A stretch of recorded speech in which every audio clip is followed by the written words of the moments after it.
Jawahar Navodaya Vidyalaya entrance exam की तैयारी करने वाले सभी प्यारे छोटे साथियों को नमस्कार।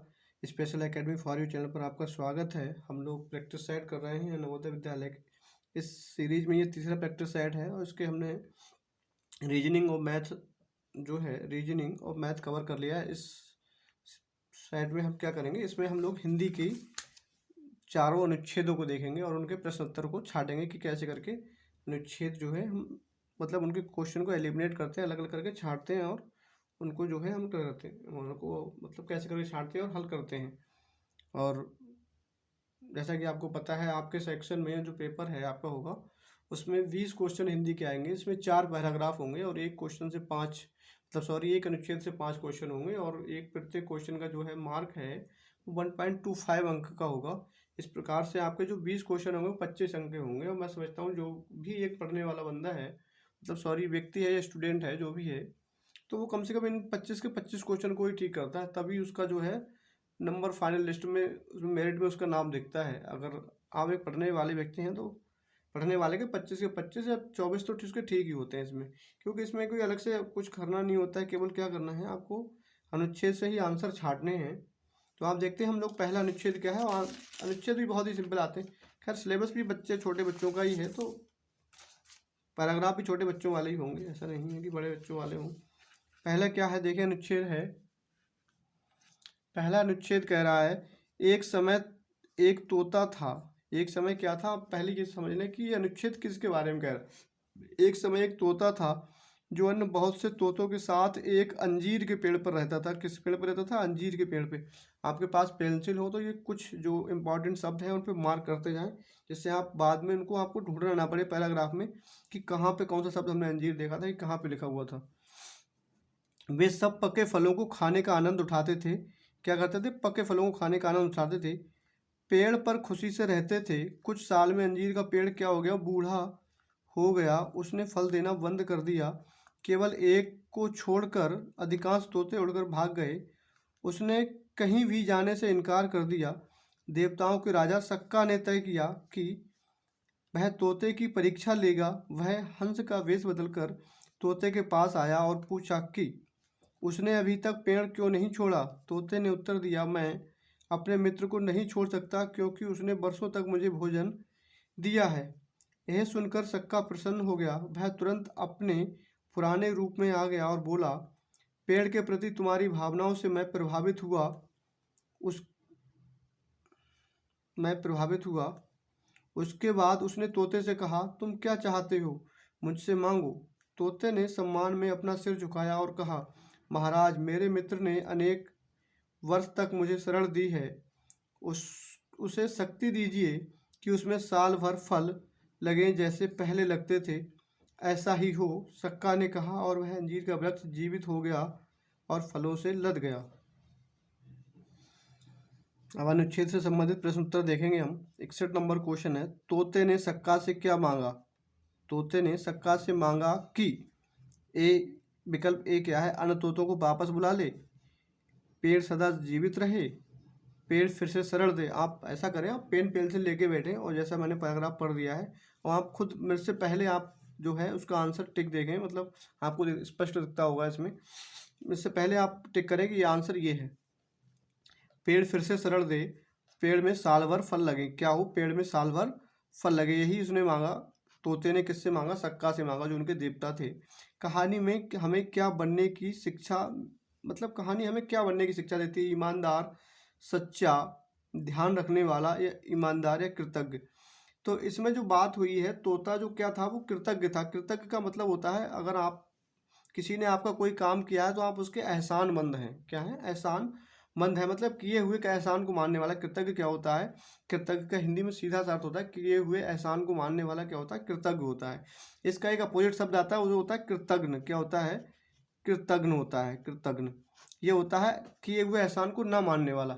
अगर इसका कहीं भी विलोम शब्द आए तो आपसे याद रखें, कृतज्ञ क्या होता है? किए हुए एहसान को ना मानने वाला। कृतज्ञ क्या होता है? किए हुए एहसान को मानने वाला। कृतज्ञ शब्द है। कहानी हमें क्या बनने की शिक्षा देती है? कृतज्ञ बनने की शिक्षा देती है। अधिकांश तोते उड़कर भाग गए क्योंकि वे अंजीर के फल का आनंद नहीं ले सकते थे।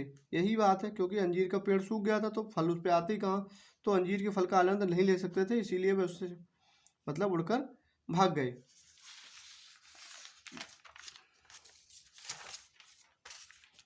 तोते ने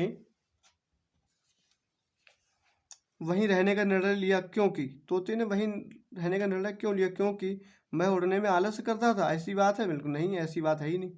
उसे अंजीर के फल बहुत प्रिय थे। ऐसा भी बात नहीं है। वह स्वार्थी पक्षी नहीं था। उसे अन्न फल पसंद नहीं थे, क्योंकि वह स्वार्थी पक्षी नहीं था। वह कैसा था? कृतज्ञ पक्षी था। कृतज्ञ का मतलब किए हुए एहसान को मानने वाला। क्योंकि उसने अंजीर के पेड़ के फल खाए थे, इसलिए वह उसका एहसानमंद था। क्वेश्चन नंबर 65 में क्या है? अनुच्छेद में वेश बदलकर अर्थ क्या है? वेश बदलकर का अर्थ क्या है? अपना रूप रंग बदलना, सूरत बिगाड़ देना, मेकअप करना, कोई वर्दी पहनना। क्या है? अपना रूप रंग बदलना। वेश बदलना का मतलब होता है अपना रूप रंग बदलना, मतलब कंप्लीट चेंज ऑफ डेकोरेटेड, मतलब डेकोरेशन से कैसी मजाक सा था, है ना। अब देखें आप, अनुच्छेद 2 है। अनुच्छेद 2 क्या कह रहा है? चींटियां दुनिया की सबसे प्रबल कीटों में गिनी जाती हैं। कैसे कीटों में गिनी जाती हैं? प्रबल कीटों में। बात किसकी हो रही? चींटियों की हो रही है। उन्हें कभी न थकने वाली, सहयोगी, स्वामी भक्त, मजदूर माना जाता है। भारत के कुछ भागों में यह विश्वास है कि अगर कोई चींटियों को कुछ खिलाता है तो संपन्न हो जाता है। कुछ लोग प्रातःकाल चींटियों की बस्तियों के निकट शक्कर रख देते हैं, जिससे दान का ऐसा कार्य माना जाता है जिससे उनका दिन सौभाग्यशाली बना रहे। अमेरिका के आदिवासी विश्वास करते हैं कि मनुष्यों ने चींटियों से बहुत कुछ सीखा है। उन्होंने सर्दियों में खाने के लिए, गर्मियों में भोजन संग्रह कर लेना उनसे सीखा है। मतलब रिपीट करते हैं, उन्हें सर्दियों में खाने के लिए, गर्मियों में भोजन संग्रह कर लेना उनसे सीखा है। चींटियों ने हमें सिखाया है कि कैसे गर्मियों में ठंडे रहें, सर्दियों में गर्म। हमने चाहे सीखा हो या नहीं, चींटियों ने हमें शांति और सहयोग का पाठ पढ़ाया है। क्या शांति और सहयोग का पाठ पढ़ाया है? किसने पढ़ाया है? चींटियों ने पढ़ाया। देखें इसके क्वेश्चन आंसर क्या है। चलते हैं, क्वेश्चन नंबर 66 है। दुनिया चींटियां दुनिया की कैसी कीट मानी जाती हैं? अगर आपने पहले ही लाइन में पढ़ा है, कैसी मानी जाती है? प्रबल कीट मानी जाती हैं। कैसी मानी जाती हैं? प्रबल कीट। चींटियां दुनिया की कैसी कीट मानी जाती हैं? प्रबल कीट मानी जाती हैं। दूसरा, चींटियों को खिलाने वाले लोग होते हैं, कैसे होते हैं? दानी, सहयोगी, धनी, ईमानदार। कैसे होते हैं? दानी होते हैं। दानी मतलब दान करने वाले, है ना। रूरल क्षेत्र में चलता है दानी मतलब बहुत ज़्यादा खाने वाला, लेकिन ऐसा नहीं है। दानी का मतलब होता है दान करने वाला। और 68 में है, दान एक कार्य है जिसमें निहित है। क्या है? देना। सीधा सा दान में क्या चीज़ होता है? देना होता है, मांगना नहीं होता। ए है विकल्प मांगना, सी है पूछना, और बी है लेना। लेना नहीं होता है। और डी क्या है? देना। मतलब दान एक ऐसा कार्य है जिसमें क्या चीज़ निहित है कि आप किसी को कुछ दें। 69 में क्वेश्चन क्या कह रहा है?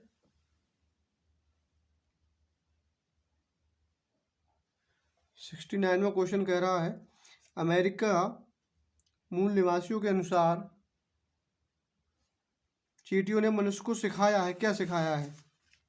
जाड़ों में खाना कैसे इकट्ठा करें, गर्मियों में ठंडे कैसे बने रहें, शत्रुओं से कैसे लड़ें, अच्छा भाग्य कैसे बनाएं। क्या सिखाया है? देखें आप उसमें, उन्होंने सर्दियों में खाने के लिए, गर्मियों में भोजन संग्रह कर लेना उनसे सीखा है। चींटियों ने हमें सिखाया कैसे गर्मियों में ठंडे रहें। क्या सिखाया हमें? कैसे गर्मियों में ठंडे रहें। कैसे गर्मियों में ठंडे कैसे बने रहें, ये हमें किसने सिखाया? चींटियों ने सिखाया है। क्वेश्चन नंबर 70 क्या है? संपन्न शब्द का अर्थ क्या है? क्वेश्चन नंबर 70 है, संपन्न शब्द का अर्थ क्या है? संपन्न का होता है राजभक्त नहीं होता है, सहयोगी नहीं होता, धनी। संपन्न का मतलब होता है धनी, है ना। जिसके पास बहुत सारा पैसा हो, धन दौलत हो, वो व्यक्ति होता है संपन्न। कहते हैं सर्वसंपन्न व्यक्ति, इसका मतलब धनी व्यक्ति है। अनुच्छेद 3 क्या कह रहा है इसी के साथ? अनुच्छेद 3 हम लोग स्टडी करते हैं। अनुच्छेद 3 है, दीप में उगने वाली, किसकी बात कर रहा है? ये दीप की बात कर रहा है। दीप में उगने वाली, है ना, दीप में उगने वाली।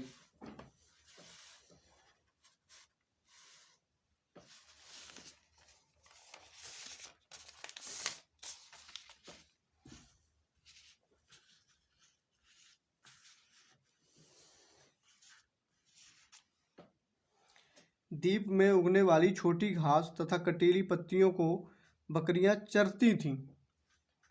कुछ मुर्गियां उनका पीछा करती थीं। वहाँ एक तरबूजों का और एक सब्जियों का खेत था। द्वीप के बीच में पीपल का एक पेड़ था। यहाँ वहाँ अकेला पेड़ था। यह वहाँ अकेला पेड़ था, मतलब द्वीप के बीच में एक पीपल का पेड़।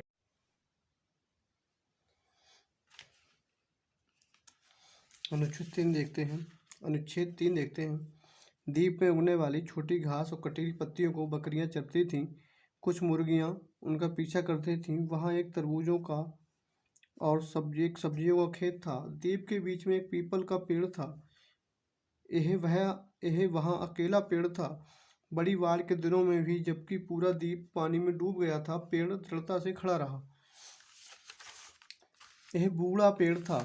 लगभग 50 वर्ष पूर्व बलशाली हवाएं एक बीज को वहां उड़ाकर ले गईं और उससे दो चट्टानों के बीच शरण मिल गई। वहां उसने जड़ें दी और एक छोटे परिवार को छाया और शरण देने के लिए बड़ा हो गया। पीपल का पेड़ किसने लगाया था? तो आपको पता है किसने लगाया था? हवा और प्रकृति ने लगाया था। क्या है? हवा और प्रकृति ने लगाया था। इसमें निशान ऐसे लग गए, पहले मैं वीडियो बना रहा था तो वो डिस्टर्बेंस हो गया, इसके वजह से एक दो क्वेश्चन बीच में वीडियो कट गया, इसीलिए इसमें निशान लग गया है थोड़ा सा। शरण का अर्थ क्या है? शरण का अर्थ है मकान, सुरक्षा और छाया और वर्षा। क्या है? तो अब सब शरण बहुत पॉपुलर शब्द है। शरण का मतलब क्या होता है? सुरक्षा होता है। क्या होता है? सुरक्षा होता है। शरण का मतलब सुरक्षा होता है। बकरियां क्या खाती थी? तो बकरियां, आपने इसमें पढ़ा होगा क्या खाती थी बकरियां। अगर आपने पीछे अनुच्छेद देखा होगा, वहाँ कटीली पत्तियां और क्या थी? घास, छोटी घास और कटीली पत्तियां खाती थी। क्या खाती थी? छोटी घास और कटीली पत्तियां खाती थी। यहाँ पे देखें आप, डी में है घास और कटीली पत्तियां बकरियां खाती थी। पीपल का पेड़ कितना पुराना था? तो उसमें दे रखा है पैराग्राफ में कितना पुराना था? 50 वर्ष पुराना था। द्वीप पर कौन रहता था? एक नाविक, एक मछुआरा, किसान का बड़ा परिवार नहीं, एक छोटा परिवार रहता था। कौन रहता था? एक छोटा परिवार रहता था। अनुच्छेद 4 है, देखें इसमें अनुच्छेद 4 क्या कह रहा है। अनुच्छेद 4 है, कुछ लेखक कहते हैं कि शेर ऐसे दहाड़ता है कि उसकी दहाड़ की आवाज़ एक बार में 2-3 दिशाओं से आती प्रतीत होती है। यह बात वैसी असंभव नहीं है जैसी लगती है, क्योंकि पक्षियों की और कीटों की बहुत सी प्रजातियों में यही चकित कर देने वाली शक्ति होती है। स्पष्ट है कि यदि शेर के पास भी ये शक्ति है तो यह उसके लिए बहुत उपयोगी है। कैसी? बहुत उपयोगी है। वह अपने शिकार को रात में आतंक की स्थिति में डाल देगा और वे इससे डर कर उससे दूर भागने के बदले अपने शिकारी की ओर भाग सकते हैं। मतलब डरकर दूर भागने के बदले क्या है? अपनी शिकारी की ओर ही भाग सकते हैं। अब देखें हम इसके प्रश्न क्या है। पैराग्राफ तो इतना ही है। प्रश्न क्या कह रहा है? प्रश्न कह रहा है बहुत का पर्यायवाची क्या है? बहुत का पर्यायवाची क्या होता है? जरूरी, आशा करना, अधिक या सघन। आपको पता है बहुत का मतलब ज़्यादा होता है, इसका मतलब क्या होता है? अधिक होता है। क्या होता है? बहुत का मतलब होता है अधिक। आतंक का अर्थ क्या होता है? आतंक का मतलब होता है आश्चर्य, बहुत भय, बहुत दुख, प्रसन्नता नहीं। आतंक का मतलब होता है डर, यानी कि बहुत वह क्या होता है? बहुत वह होता है। क्या होता है? बहुत वह होता है। शेर की दहाड़ आती हुई लगती है। कैसी आती हुई लगती है? यदि उसके पास हो, एक ही दिशा में हो, मतलब 2 या 3 दिशाओं से आती हुई दिखती है। बहुत से के पास यही शक्ति होती है। क्या होती है? शिकार बनने वाले पशुओं की, बड़े लगने वाले पक्षियों और कीटों की प्रजातियों की। बहुत से पक्षियों और कीटों की प्रजातियों के पास कैसी यही शक्ति होती है। कौन सी? दहाड़ने वाली नहीं, मतलब ऐसे कि मतलब दहाड़ने वाली होती है। बहुत से पक्षियों और कीटों की प्रजातियों के पास ही होती है। क्वेश्चन नंबर 80 क्या कह रहा है? 80 कह रहा है अद्भुत शक्ति शेर के लिए इस रूप में उपयोगी हो सकती है कि उसका शिकार क्या छिपाता हमने उससे दूर भाग सकता है, कई फीट दूर होने से सुन नहीं सकता है, उसकी ओर भागा आ सकता है। उपयोगी क्यों है? क्योंकि उसका शिकार डर की वजह से दूर जाने की वजह हो सकता है उसके साइड ही भागा चला आए, क्योंकि उसकी आवाज़ क्या थी? 2-3 दिशाओं से आती थी। इसी के साथ ये जो है 4 अनुच्छेदों का हिंदी का पैराग्राफ जो है, हिंदी की जो प्रैक्टिस सेट है, ये समाप्त होता है। अगर आप ये वीडियो कैसा लगा तो आप बताएं इसे कमेंट में। अच्छा लगा हो तो चैनल को सब्सक्राइब करें। Thanks for watching.